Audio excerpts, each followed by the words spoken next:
Hello, I wanted to go ahead and do a demo, more of a detailed demo on some pottery basics while I throw a vase, and hopefully you'll find some of the techniques, practices that I do on this video helpful.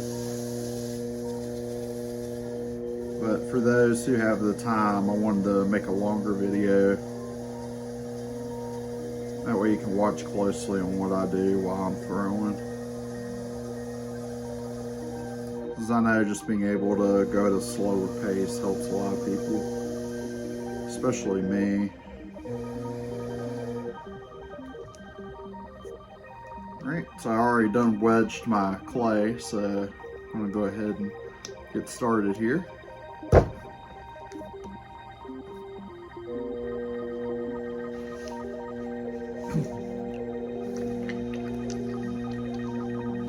So I'm going to start out with coning up on my clay.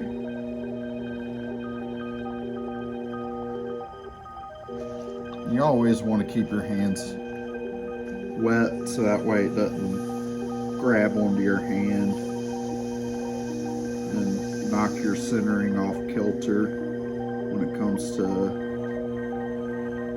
what you've centered up to this point with your clay.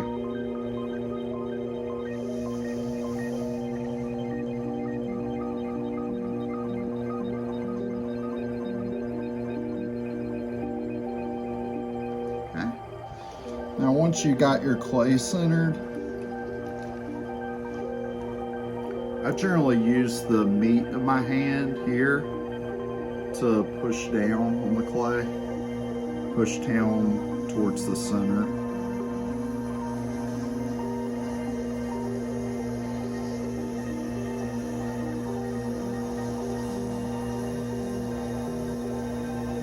Be sure to keep your hands firmly braced, not allowing the clay to, move you around, but that you're remaining firmly anchored with your arms.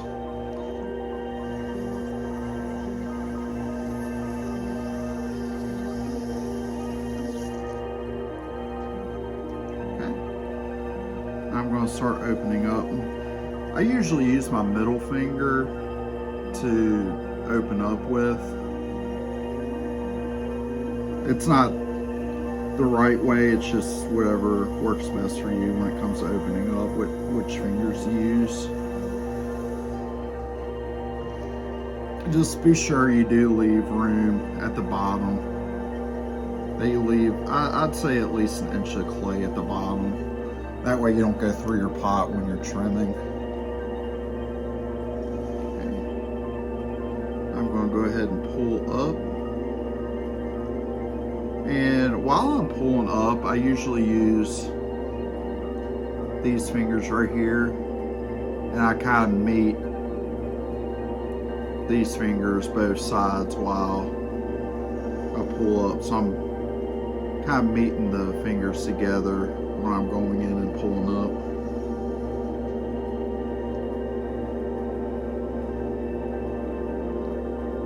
And slowly pulling up.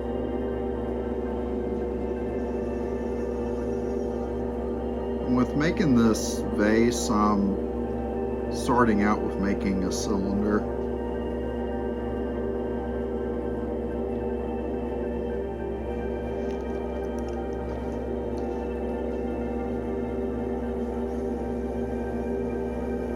I'm probably just going to make a small desktop vase. I'm not going to go real big, given the amount of clay I'm using. And right here, I'm just pushing towards the center to kind of narrow the bottom of my vase.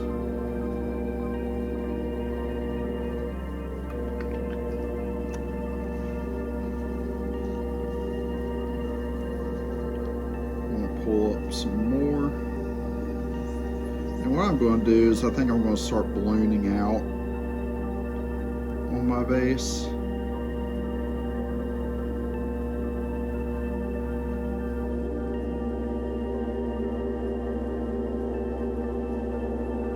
And how I'm doing that is I'm kind of pushing with this hand while keeping this hand still and pulling up.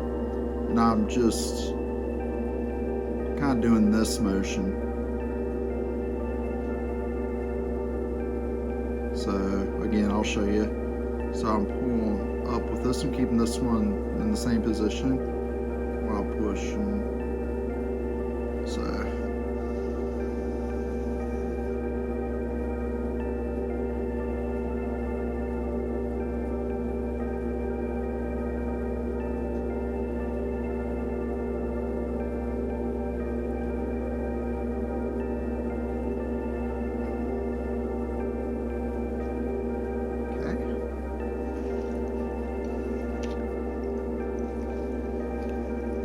Get the water out from the bottom of my pot.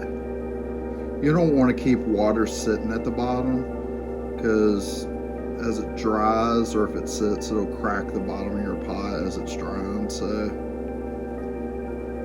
you want to get any excess water or slip from out the bottom.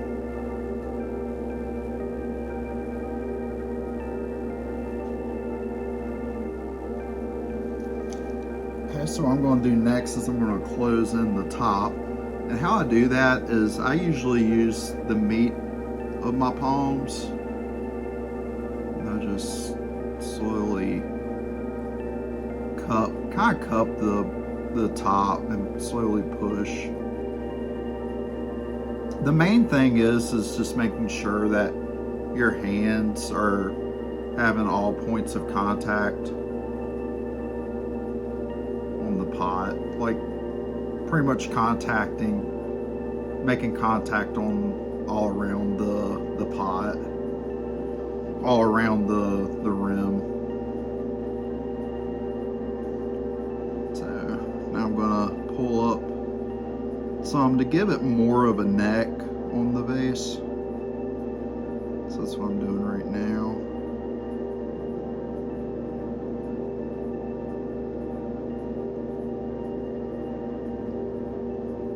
Like I say, giving it more of a neck. As you can see there, the neck up here that leads to the top of the rim. So I'll close in a little bit more.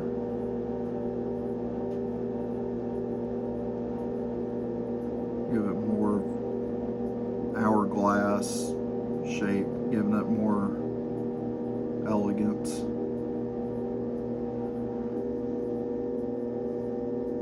And what I'm going to do next is I'm going to bring the lip out, the rim, the lip, the top of my vase, bring it out more. And what I'm going to do is I'm going to take this finger, I'll put this finger beneath the lip like that, and I'll use this finger to kind of pull towards me. So I'm going to do that and use this finger to pull towards me.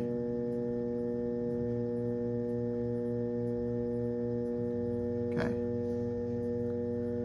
I'm going to push in a little bit more to give it more elegance. Okay. I think I'm going to lift some more to make it a little bit taller.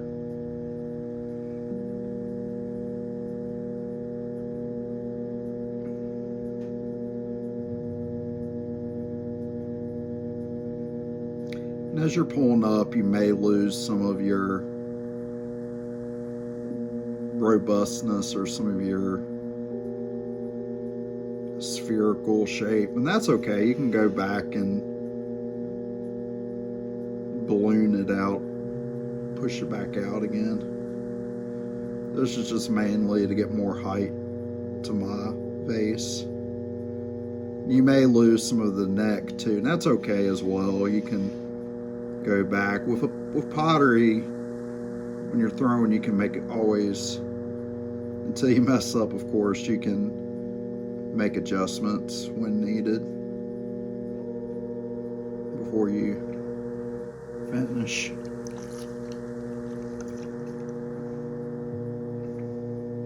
See, so what I'm doing is I'm taking my sponge and kind of pushing out to give it that hour, to balloon it out like I had before.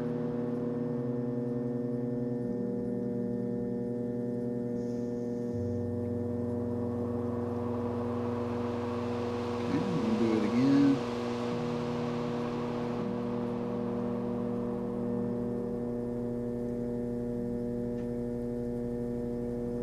One more time. Make it more bulbous. Okay. Go ahead and, excuse me, make the adjustment again on the neck. Like I said, you're making contact all the way around the pot, and that's just to give stability when you're pushing inward, and you're closing it in a little bit.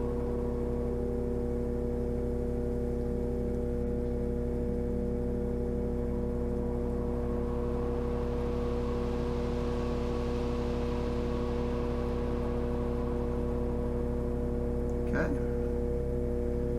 Let me go ahead and bring out the lip again, since I lost that a little bit earlier.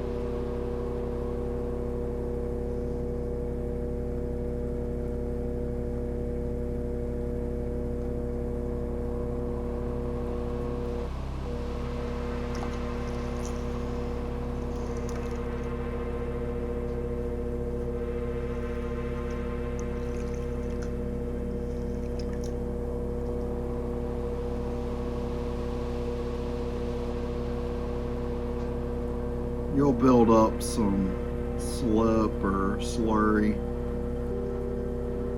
as you're throwing, so I'm just cleaning up some of that excess slip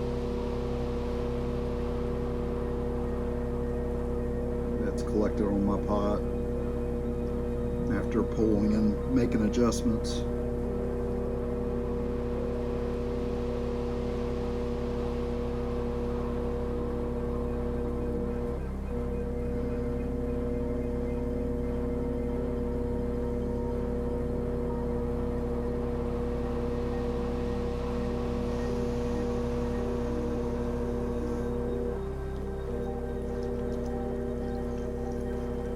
See that the sun's really coming in.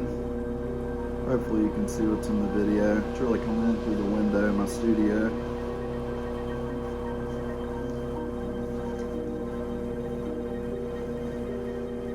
Alright, so next I'm going to take what they call a throwing stick.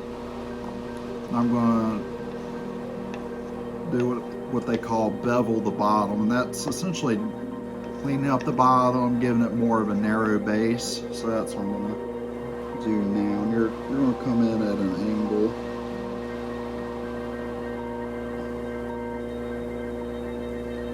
Just narrowing the base a little bit. As mentioned earlier, giving it some more elegance, giving it some more curves.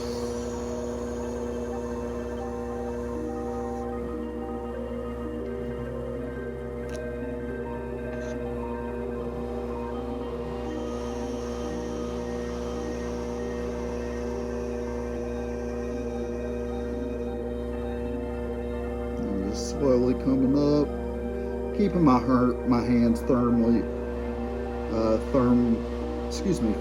grasped.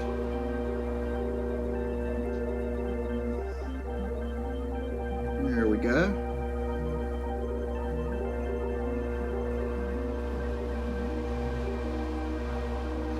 I think we're gonna close in the neck a little bit, give it more. I feel like it's not as curvy as I want it, so I'm going to close in a little bit more.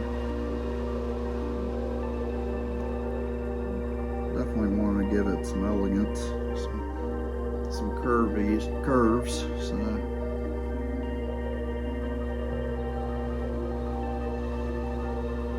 going to bring up the neck a little bit more.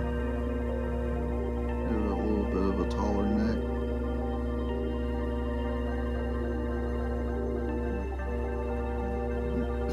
what you gotta be careful when it comes to forming a neck, whether if it's a bottle or if it's a vase, is overworking the clay, 'cause you'll start seeing the clay ripple because it's been overworked. That usually happens if it's been overworked or if it's gotten too wet from being worked a lot with wetting the clay several times.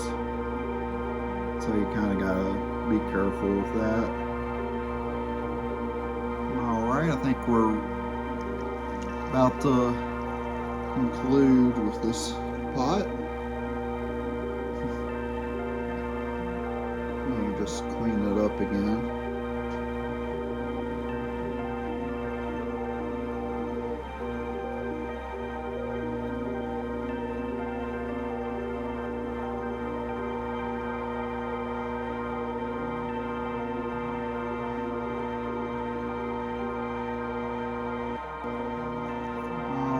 Friends, about done with this, about getting ready to conclude.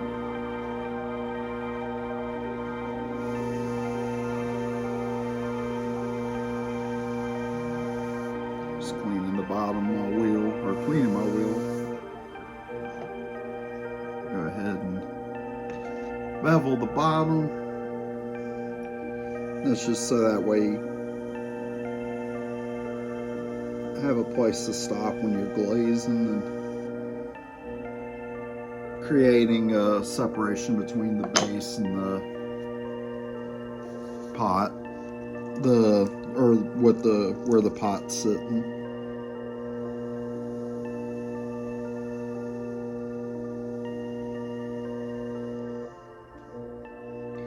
All right, there you have it, friends.